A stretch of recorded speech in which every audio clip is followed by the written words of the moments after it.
What is the role of individual restoration and also holding individuals accountable?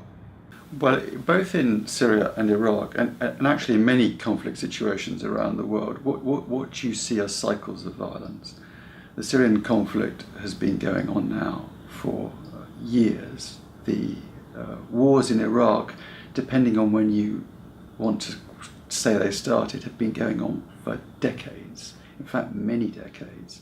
So what gets established is a pattern or a cycle of violence where different communities feel that they have become the victims of violence and therefore both feel afraid and feel aggrieved.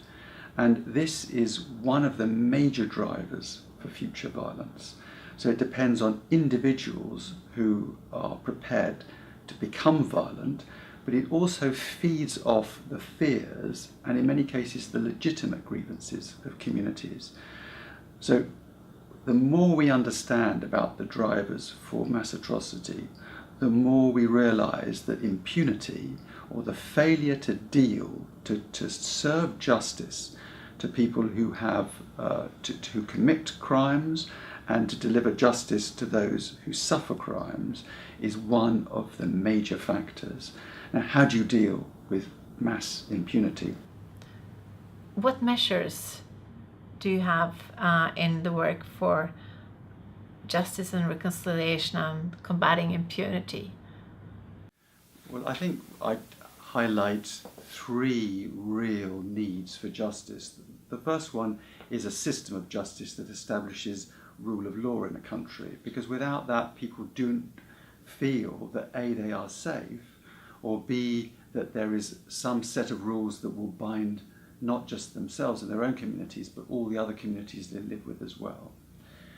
And then we're talking about two kinds of justice.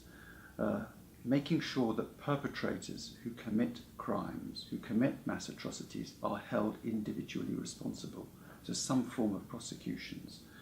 And secondly, a civil redress for the victims of violations, so that individuals, families, communities who have suffered mass atrocities feel that their government, their state, has recognised what they have suffered and has offered redress.